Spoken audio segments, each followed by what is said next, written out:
Bismillahirrahmanirrahim. Assalamualaikum warahmatullahi wabarakatuh. Halo teman-teman semua. Bersama saya kali ini Raditya Dika Tirani. Pada video kali ini saya akan menjelaskan mengenai uji normalitas dengan metode Force.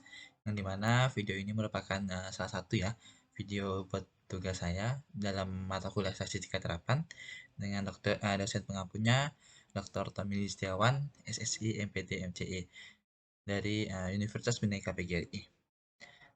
Silakan disimak benar-benar ya untuk penjelasan mengenai uji normalitas dengan metode Force. Nah, teman-teman, sebelum kita memasuki rumus maupun contoh soal dari uji normalitas Force, sekilas saya akan membahas terlebih dahulu apa sih itu yang dimaksud dengan uji normalitas dari Force ini. Yang dimana uji normalitas dengan metode Force ini itu digunakan apabila datanya tidak dalam distribusi frekuensi data bergolong yang dimana pada metode Force ini teman-teman setiap data atau X ini diubah menjadi bilangan baku atau ZI.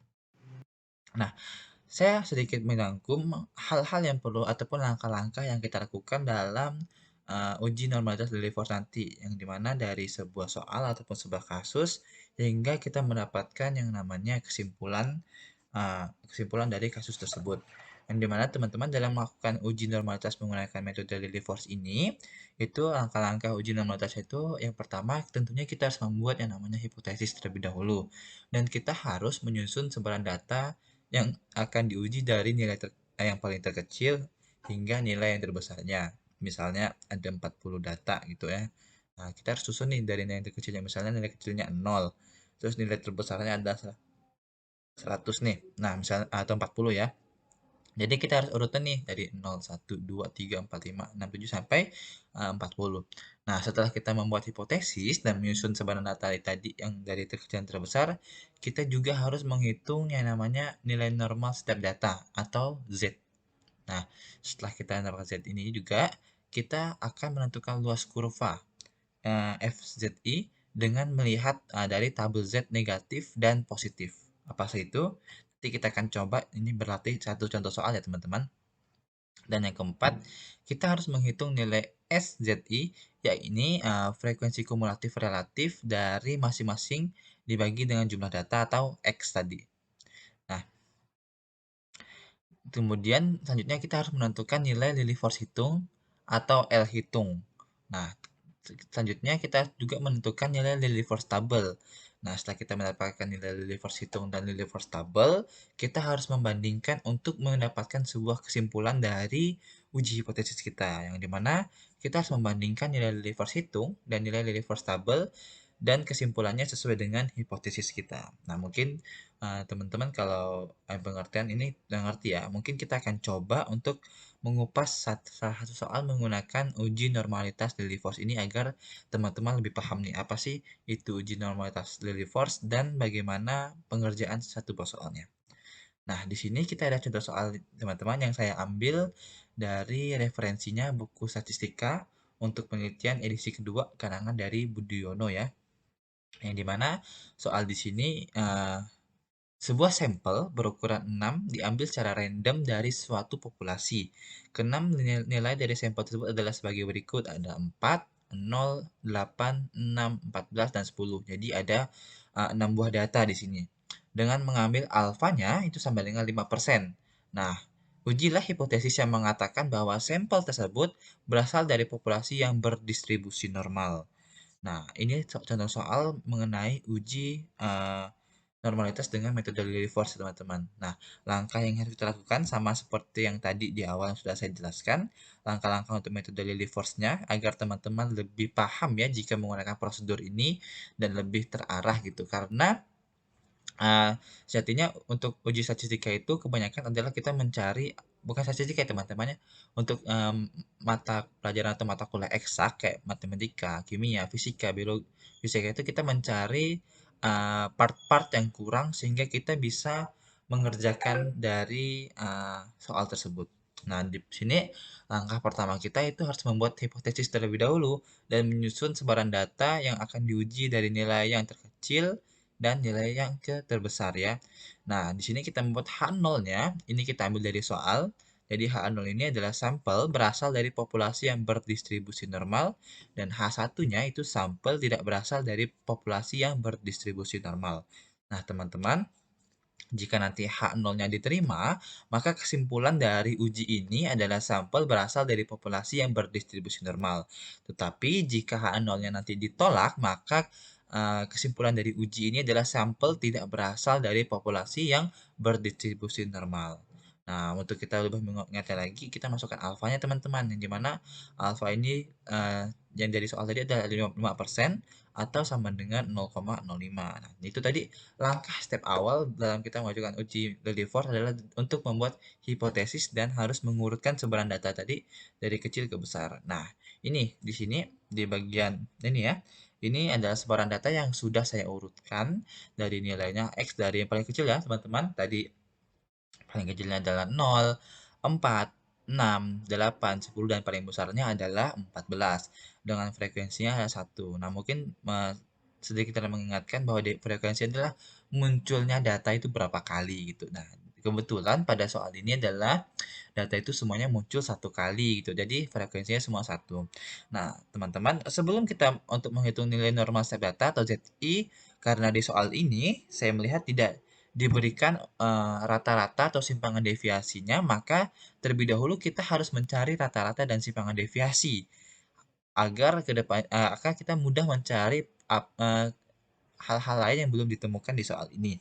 Nah, kita terlebih dahulu harus menentukan sigma X-nya, yaitu 42. Apa sih itu sigma X? Sigma X itu adalah tambahan dari semua data X ini. Jadi ditambah teman-teman. 0 ditambah 4, ditambah 6, ditambah 8, ditambah 10, ditambah 14, dia berjumlah 42. Jadi sigma X dari soal ini adalah 42. Dan kita harus juga mencari sigma X kuadrat, ini adalah 412. Kenapa begitu? Gimana cara nyarinya? Tentunya kalau 42 kali 42 ini tidak 412 ya teman-teman. Jadi kita harus mengkuadratkan satu persatu. Misalnya 0 kuadrat sama dengan 0, 4 kuadrat sama dengan 16, 6 kuadrat sama dengan 36. Nah, kuadrat-kuadrat ini yang kita jumlahkan yang menghasilkan dari nilai 412. Nah, sehingga dari hal ini kita dapat memperoleh ataupun kita dapat mencari rata-rata dari data ini, yang dimana rata-rata ini adalah sigma X dibagi dengan jumlah datanya, yang dimana 42 dibagi dengan 6 sama dengan 7. Nah, jadi rata-rata dari soal ini ataupun data ini adalah 7, teman-teman. Nah, selanjutnya kita juga harus mencari simpangan deviasi, karena untuk menghitung nilai normal setiap data atau ZI, kita itu memerlukan yang namanya uh, rata-rata atau X bar atau dan simpangan deviasi atau S, maupun kadang-kadang di beberapa soal atau buku itu menyebutnya SD ya. Oke, caranya adalah akar 6 kali 412 dikurangi 42 kuadrat dibagi dengan 6 kali 5 didapatkan adalah akar 708 dibagi 30 didapatkan akar 23,6. Nah, 23,6 kita akarkan, mendapatlah kita untuk simpangan deviasi dari soal ini adalah 4,86. Nah, kita sudah mendapatkan ini rata-rata atau X bar dan juga simpangan deviasi atau S dari soal yang kita kerjakan saat ini. Nah, selanjutnya kita harus menghitung nilai normal setiap data atau ZI dengan rumus sebagai berikut teman-teman. Yaitu Z sama dengan XI dikurang X bar dibagi dengan SD, atau Z ini sama dengan ZI ya, kurang lebih sama dengan X. XI-nya itu XI dibagi kurang X bar itu tadi rata-ratanya, dan dikurang dengan simpangan deviasinya. X ini adalah X teman-teman, sama ya dengan jadi datanya dari soal tersebut. Nah, contoh untuk data satu di sini adalah ini misalkan Z sama dengan XI min X bar per SD. Nah, kita contohkan untuk data satu, yang dimana data satu ini adalah 0. Jadi kita masukkan X-nya atau X ini adalah 0, dikurangin X barnya. X barnya ini 7 ya, 7 per 4,86 sama dengan min 7, karena 0 kurang 7 itu kan min 7 ya. Min 7 dibagi 4,86 sama dengan 1,44. Jadi untuk ini minus ya, maaf. Soalnya ini seharusnya minus ya. Jadi dapatkan minus 1,44. Jadi untuk data 1 itu nilai normal data atau ZI-nya itu ada minus 1,44. Nah, dengan rumus yang sama, teman-teman bisa nih untuk mencari data-data lain dari 4, 6, 8, 10, hingga 14 hingga kita menemukan semua nilai normal setiap data. Nah, ini tabel yang saya sudah buat. Jadi, nah teman-teman perlahan nanti kita memiliki uh, data baru sehingga kita bisa memutuskan kesimpulan atau keputusan dari uji hipotesis ini. Yang dimana ini tadi dari data nolnya misalnya 1,44 hingga data yang ke-14 ini adalah 1,44. Nah, setelah kita menemukan Z-nya ini, kita akan menentukan luas kurva FZI dengan melihat tabel Z negatif dan positif, teman-teman. Nah, saya contohkan untuk data yang pertama, itu adalah minus 1,44. Jadi, teman-teman bisa melihatnya itu jika datanya negatif, teman-teman menggunakan tabel Z negatif. Jika datanya positif, teman-teman bisa menggunakan tabel Z positif. Nah, contohnya di sini tabel Z negatif untuk kita mencari data 1 ya, untuk minus 1,44. Di sini 1, depannya 1, minus 1,4, teman-teman tinggal mencari di sini 1,4 ya, ini 1,4 dan belakangnya adalah 4. Jadi ini sama dengan 0,04 ya. Jadi teman-teman tinggal tarik aja garis lurus ya, ini 1,4 dan 0,04. Jadi kurang lebih dia di sini teman-teman ya, yaitu adalah 0,0749 untuk luas kurva FZI-nya. Nah, seterusnya teman-teman juga seperti itu untuk data-data lain, minus 0,62 hingga 1,44-nya. Perlu diingat tadi ada jika datanya negatif menggunakan tabel Z negatif dan jika datanya positif menggunakan tabel Z positif. Nah, ini data dari FZI semuanya dari nilai 0 yaitu 0,749 hingga 14-nya itu 0,5251. Nah, setelah kita menggunakan FZI tadi, kita harus mencari lagi yang namanya menghitung nilai SZI ya. Ini frekuensi kumulatif relatif dari masing-masing itu dibagi dengan jumlah data.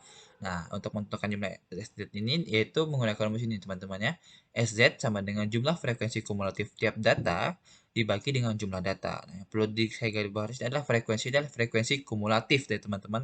Nah, contoh dari data 1 ini adalah SZI-nya 1 bagi 6, yang dimana frekuensi kumulatifnya 1 dengan jumlah datanya 6, maka 1 bagi 6 sama dengan 0,1667.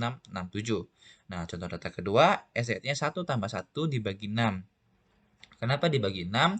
Perlu kita ingat lagi bahwa ini adalah frekuensi kumulatif, teman-teman. Jadi, frekuensi sebelumnya itu ditambah sebelumnya, jadi ada 1 tambah 1 disesuaikan dengan frekuensinya. Kalau frekuensi data keduanya 2, maka 1 tambah 2 gitu. Disesuaikan karena ini frekuensi kumulatif, teman-teman, maka didapatkan 2 bagi 6 sama dengan 0,3333.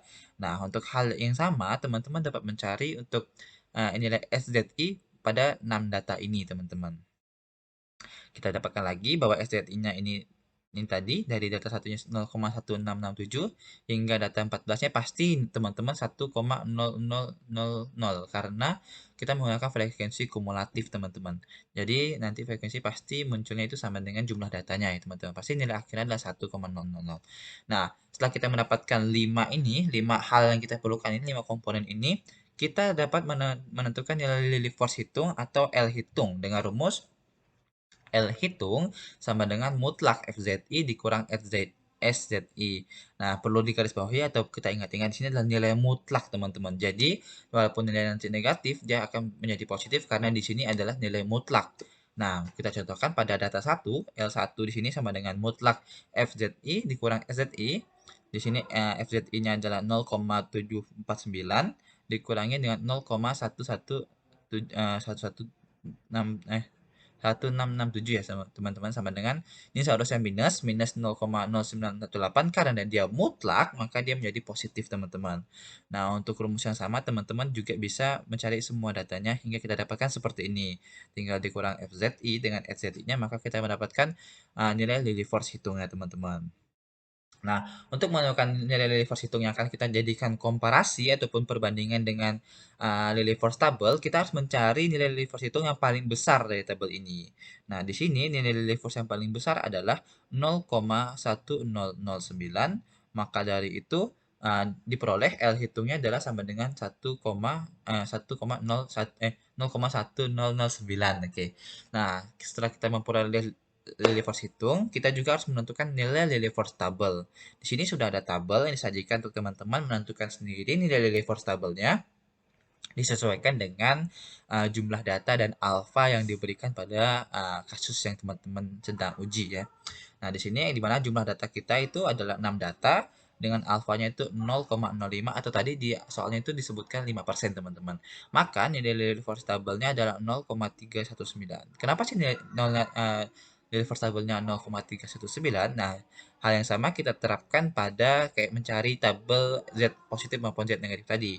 Nah, di sini ukuran sampel kita 6 dengan taraf nyata atau alfanya itu 0,05, maka kita hubungkan saja dan kita dapatkan 0,319 untuk Lilly force tabel kita. Nah, kita sudah mendapatkan Lilly force hitung yaitu 0,1009 dan Lilly force tabel kita 0,319.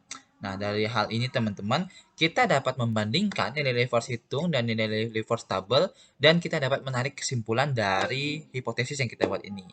Nah, dengan catatan di sini teman-teman, jika nilai Lilly force hitung itu lebih besar atau sama dengan nilai Lilly force tabel, maka H0 yang kita buat itu ditolak. Dan tapi jika nilai Lilly force hitung ini kurang dari nilai Lilly force tabel, maka H0 ini diterima sebagai keputusan uji dari hipotesis yang teman-teman uji. Nah, di sini nilai Lilly force kita adalah 0,1009 dan nilai force tabel kita 0,319. Maka dapat kita dapatkan maka Lilly force hitung kita ini lebih kecil dari Lilly force tabel kita. Sehingga kita dapat menarik kesimpulan H0 ini diterima dengan kesimpulan adalah sampel berasal dari populasi yang berdistribusi normal. Nah, mungkin itu tadi teman-teman untuk penjelasan mengenai soal ataupun mengenai uji normalitas dengan metode Lilly Force. Mungkin jika teman-teman masih ada pertanyaan ataupun kurang jelas, dapat teman-teman tulis di komen. Kalau saya bisa bantu teman-teman untuk menjawab, silakan nanti saya akan bantu teman-teman buat menjawab. Mohon maaf apabila ada kata-kata yang kurang berkenan dan tingkah laku yang kurang berkenan saat penjelasan. Saya mohon maaf dan saya undur diri. Saya Praditya Terima kasih.